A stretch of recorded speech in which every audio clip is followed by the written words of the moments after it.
Good morning, Minister Anthony, and thank you for joining us again today for another COVID-19 update.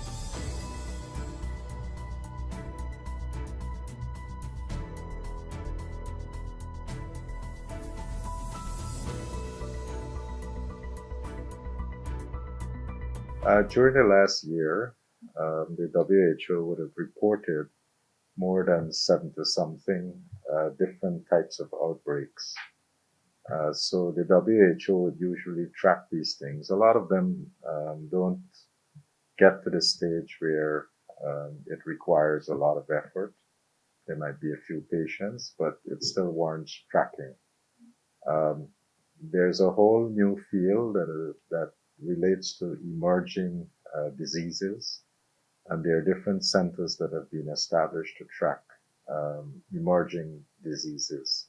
Some of these might be viral diseases, but there are other types of diseases that would move from animals to humans and so forth. But there are mechanisms globally that allow for the tracking of these diseases. And the WHO has set up special mechanisms to do that as well. Minister, has COVID-19 in any way affected our agriculture or animal population? In the US and in some other countries, we know that animals can also get infected with COVID. And there have been instances where the deer population in the United States, there were instances where uh, deers in the US got infected. In other countries, there are other types of animals. We haven't really done surveillance of animals here to determine whether or not um, they are affected by COVID. But looking at the global science, animals can get COVID, and they can also pass it on to others, meaning they can pass it on to humans as well.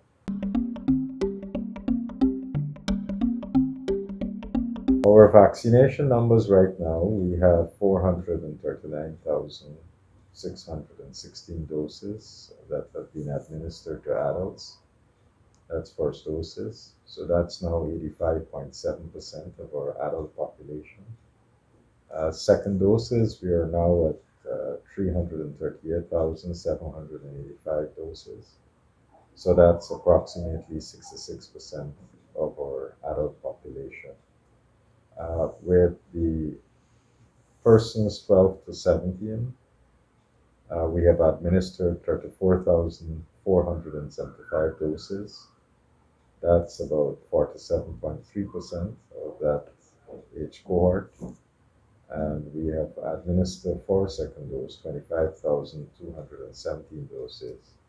That's 34.6% of that age cohort as second doses.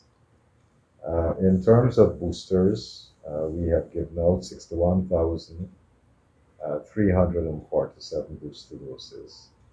So again, I want to encourage people to come and get their booster doses. It's available, and as we keep repeating, these doses would help to protect you.